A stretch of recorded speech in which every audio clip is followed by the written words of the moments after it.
അല്ല, ഗവൺമെന്റ് നിലപാട് നേരത്തെ ഞങ്ങൾ വ്യക്തമാക്കിയല്ലോ. കേന്ദ്ര ഗവൺമെന്റ് മത്സ്യമേഖലയിൽ പ്രത്യേകിച്ച് ആഴക്കടൽ ഖനനവുമായി ബന്ധപ്പെട്ട് നേരത്തെ മുതൽ നടത്തിക്കൊണ്ടിരിക്കുന്ന ഇടപെടലുകളും തീരുമാനങ്ങൾക്കെതിരെ രാഷ്ട്രീയമായ നിലപാട് ഞങ്ങൾ സ്വീകരിക്കുകയും രാഷ്ട്രീയമായ അഭിപ്രായങ്ങൾ പറയുകയും ചെയ്തിട്ടുണ്ട്. അതിന്റെ പ്രത്യാഘാതങ്ങൾ എന്താണെന്നുള്ളത് ഞങ്ങൾ വിശദീകരിച്ചിട്ടുണ്ട്. ഇപ്പോൾ കേരളത്തിൽ കൂടി ബാധിക്കുന്ന ഒരു പ്രശ്നമാണ് കൊല്ലം അടക്കമുള്ള പ്രദേശങ്ങളിൽ നിന്നുള്ള ഖനനം. അത് ഞങ്ങൾ നേരത്തെ തന്നെ പറഞ്ഞു കഴിഞ്ഞു. അതിനോട് ശക്തമായ വിയോജിപ്പ് ഞങ്ങൾ രേഖപ്പെടുത്തി കഴിഞ്ഞു. ഗവൺമെന്റിന് മുമ്പിൽ ഇതിനാവശ്യമായിട്ടുള്ള പരാതികൾ ഞങ്ങൾ സബ്മിറ്റ് ചെയ്ത് കഴിഞ്ഞു. വീണ്ടും പരാതികളും അല്ലെങ്കിൽ നിവേദനങ്ങളും കൊടുക്കാൻ പോവുകയാണ്. അതുമാത്രമല്ല, ഇപ്പോൾ അതിനെതിരായി കേരളത്തിലെ മത്സ്യത്തൊഴിലാളി സംഘടന നടത്തുന്ന സമരത്തിന്റെ കോർഡിനേഷൻ CITU ആണ്. അപ്പോൾ ഞങ്ങളുടെ നയം മനസ്സിലായില്ലേ? അവരുടെ നേതൃത്വത്തിൽ ശക്തമായ സമരം എല്ലാ സംഘടനകളെയും ഒന്നിപ്പിച്ചു നടത്തുകയാണ്. അങ്ങനെ ഒരു സന്ദർഭത്തിൽ കുറെ പേര് മാന്യന്മാരും കുറെ പേര് മോശക്കാരെന്ന് പറയുന്നത്. ഇപ്പം മലയോര മേഖലയിലെ പ്രശ്നം വന്നു. മലയോര മേഖലയിലെ പ്രശ്നം ആളുകൾക്ക് അവിടെ വന്യമൃഗങ്ങളെ കൊണ്ട് ബുദ്ധിമുട്ടുണ്ട്. കേന്ദ്ര ഗവൺമെന്റിന്റെ ഒരു നിലപാടിന്റെ ഭാഗം മാത്രമാണ് അവിടെയുള്ള വിഷയം. കാരണം സംസ്ഥാനത്തിന്റെ അധികാരപരിധിയിൽ മാത്രം വരുന്ന വിഷയമല്ല. കാര്യങ്ങൾ ജനങ്ങളെ തെറ്റിദ്ധരിപ്പിക്കുകയാണ്. അപ്പോൾ ഒരു ജാഥ അങ്ങ് നടത്തി. ജാഥ നടത്തുന്നത് ഞങ്ങൾ വ്യത്യാസമൊന്നുമില്ല. പക്ഷേ ജനങ്ങളെ തെറ്റിദ്ധരിപ്പിക്കരുത്. കാരണം സംസ്ഥാനത്ത് ചെയ്യാമെന്ന് പറഞ്ഞാൽ ഒന്ന് ഫെൻസിങ് സ്റ്റേറ്റ് ഗവൺമെന്റ് ചെയ്യുന്നുണ്ട്. അവിടെ ഈ വന്യമൃഗങ്ങൾക്ക് ആവശ്യമുള്ള വെള്ളം കുടിക്കുന്നതിനാവശ്യം ഞങ്ങൾ ചെയ്യുന്നുണ്ട്. ആക്രമണം ഉണ്ടാകാതിരിക്കാൻ വേണ്ടി ചെയ്യാവുന്ന മാക്സിമം കാര്യങ്ങൾ ചെയ്യുന്നുണ്ട്. പന്നിയടക്കമുള്ള ജന്തുക്കൾ പുറത്തു വന്നാൽ വെടിവെക്കാനുള്ള സംവിധാനം ഏർപ്പെടുത്തി കൊടുത്തിട്ടുണ്ട്. അപകടം സംഭവിച്ചാൽ അതിനുള്ള സഹായങ്ങൾ പരമാവധി ഞങ്ങൾ ചെയ്യുന്നുണ്ട്.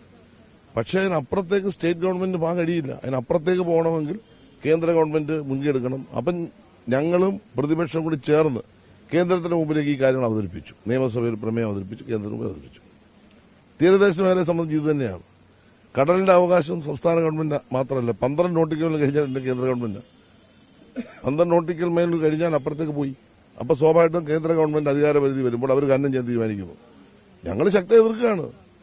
അതിന് വേണ്ട എന്താ? പ്രതിപക്ഷവും ഭരണപക്ഷവും ഒന്നിച്ചു നിന്നിട്ട് സംസ്ഥാനത്തിന്റെ താല്പര്യം സംരക്ഷിക്കാൻ വേണ്ടി പരിശ്രമിക്കേണ്ടതിന് പകരം ഇടക്കാക്കി തനിക്കാക്കുക. അത് ശരിയല്ല. കലക്കവെള്ളത്തിൽ മീൻ പിടിക്കാൻ വരരുത്.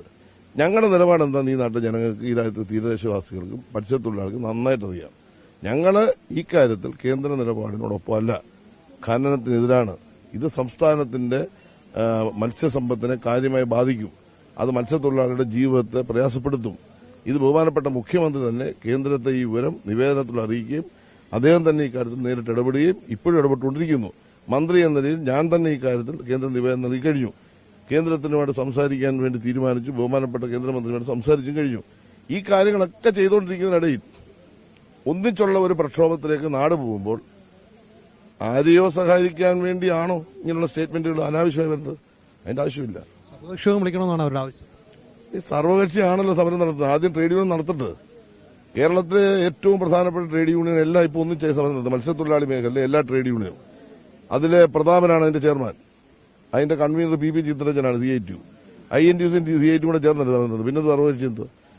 പിന്നെ അതിനകത്ത് ബാക്കി എല്ലാ സംഘടനകളും ഉണ്ട്.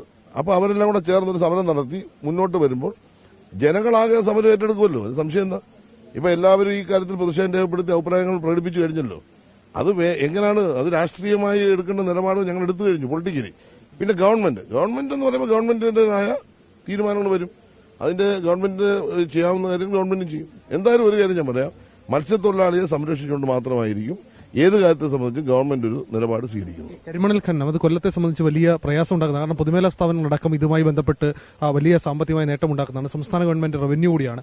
അതിനെ പോലും ഇല്ലാതാക്കുന്നതാണ് ഈ ആഴക്കടൽ ഈ ഖനനം എന്നുള്ളതാണ് ഉയരുന്നൊരു ആശങ്ക. കൊല്ലത്തെ 3 മേഖലയുണ്ട്. ഞാൻ പറഞ്ഞല്ലോ, ഖനനത്തെ പൊതുവെ ഇപ്പം നമ്മൾ അനുകൂലിച്ചിട്ടില്ലല്ലോ. തോട്ടപ്പള്ളി നടക്കുന്ന ഖനനം എന്ന് പറഞ്ഞാൽ ഞങ്ങളുടെ നാട്ടിൽ വെള്ളപ്പൊക്കം ഉണ്ടായപ്പോൾ സ്പിൽവേ അവിടെ വരുന്ന അടിഞ്ഞുകൂടുന്ന മണൽ മാറ്റൽ മാത്രമേ ഉള്ളൂ. കേരളത്തിലല്ല ഖനനവും നടക്കുന്നില്ല.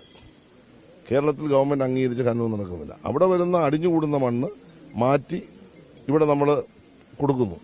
അതിന്റെ ഫലമായിട്ട് പത്തനംതിട്ട, ആലപ്പുഴയുടെ പിന്നെ മലയോര മേഖലയിലെല്ലാം വെള്ളപ്പൊക്കത്തിൽ നിന്ന് പ്രളയത്തിൽ നിന്ന് അവർ രക്ഷപ്പെടും. 2018 ശേഷം വെള്ളം പൊങ്ങിയിട്ടില്ല. ഇതാണ് അവിടുത്തെ വിഷയം.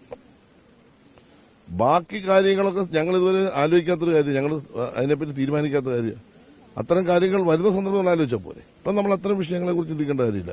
ഇപ്പൊ കേന്ദ്ര ഗവൺമെന്റ് കൊല്ലത്തിന്റെ തീരമേഖലയിൽ നിന്ന് ഇത്ര നോട്ടിക്കൽ മൈൽ ദൂരത്തിൽ ഖനനം നടത്താനായി ഒരു നിലപാട് സ്വീകരിക്കുന്നു. ആ നിലപാടിനെതിരെ അത് മത്സ്യത്തൊഴിലാളികളെയും മത്സ്യസമ്പത്തിനെ ബാധിക്കും എന്ന് വെച്ചുകൊണ്ട് ഇവിടുത്തെ തൊഴിലാളികളും ജനങ്ങളും നടത്തുന്ന പ്രക്ഷോഭത്തിന്റെ ഭാഗമായി ഗവൺമെന്റ് ഒരു നിലപാട് സ്വീകരിച്ചിട്ടുണ്ട്. അതിനനുകൂലമായ നിലപാട് സ്വീകരിച്ചിട്ടുണ്ട്. ഇപ്പൊ അത്ര മതി. 101% മത്സ്യത്തൊഴിലാളിക്ക് അപ്പുറം ഗവൺമെന്റ് ആരോപണം. ഞങ്ങളല്ലേ അവരുടെ ഹൃദയെടുപ്പ് മനസ്സിലാക്കി ഒരു ഗവൺമെന്റ് അല്ലേ കേരളത്തിൽ ഭരിക്കുന്നത്.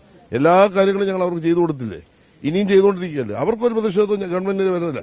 അവരെ ഗവൺമെന്റിനെ തിരിച്ചുവിടാൻ, അതായത് മലയോര മേഖലയിലും തീരമേഖലയിലും അടുത്ത തെരഞ്ഞെടുപ്പിൽ 5-6 സീറ്റ് കിട്ടുമോ എന്ന് ആഗ്രഹിച്ചുകൊണ്ട് നടത്തുന്ന ഒരു രാഷ്ട്രീയ കളി, അതൊന്നും ജനം അംഗീകരിക്കത്തില്ല. ജനം അതൊക്കെ മനസ്സിലാക്കിയിട്ടുണ്ട്. ഞങ്ങളുടെ നിലപാട് വളരെ സുവ്യക്തമാണ്.